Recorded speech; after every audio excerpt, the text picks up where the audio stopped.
చేయాలని ఆలోచించారు. మళ్ళా విడిపోయారు. కమ్యూనిస్టులు విజయవాడ కావాలన్నారు రాజధాని. సంజీవ్ రెడ్డి గారు వీళ్ళంతా కలిసి కర్నూలు కావాలని పట్టుబట్టారు.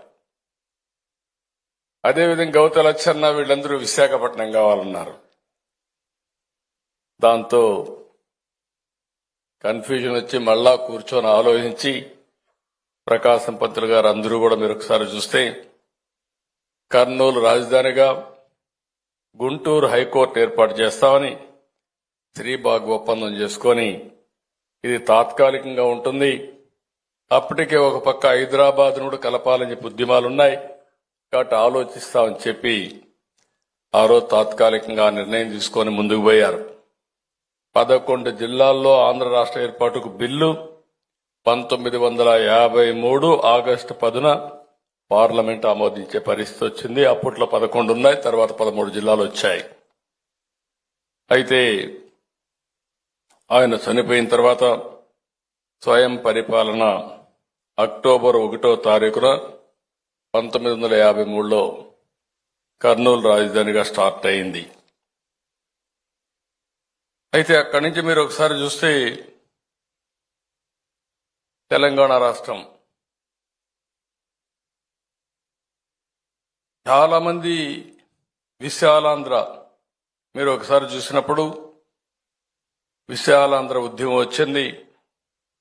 1946 నుంచి తెలంగాణ ఆంధ్ర ప్రాంతాలను కలిపి విశాలాంధ్ర ఏర్పాటు చేయాలని కమ్యూనిస్టులు ఉద్యమం చేయడం, ఇవన్నీ చూసిన తర్వాత 1956 ఫిబ్రవరి 1న ఆంధ్ర రాష్ట్ర అసెంబ్లీకి నాటి ఉప ముఖ్యమంత్రిగా ఉండే నీలం సంజీవ్ రెడ్డి గారు విశాలాంధ్ర తీర్మానాన్ని ప్రవేశపెట్టాడు.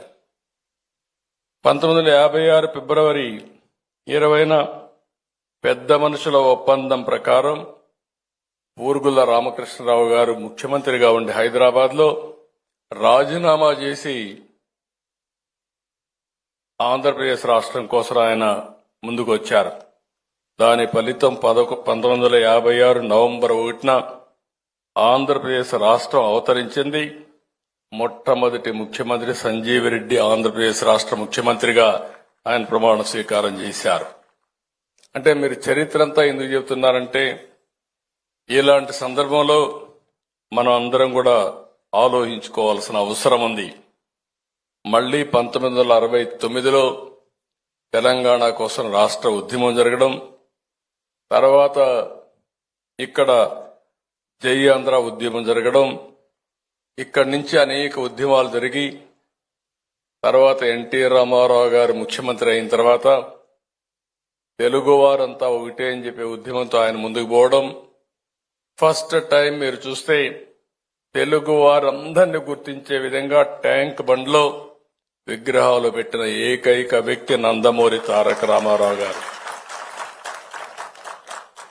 ఆ రోజు ఆయన ఆలోచించి పొట్టి శ్రీరాములు గారి త్యాగాన్ని గుర్తుపెట్టుకుని పొట్టి శ్రీరాములు తెలుగు యూనివర్సిటీ ఏర్పాటు చేసిన నాయకుడు ఎన్టీ రామారావు గారు. ఆ తర్వాత నేను వచ్చిన తర్వాత నెల్లూరు జిల్లాకు పొట్టి శ్రీరాములు జిల్లాగా నామకరణం చేసింది తెలుగుదేశం పార్టీ. మళ్లీ నేను మొన్నొచ్చినప్పుడు మీరు చూస్తే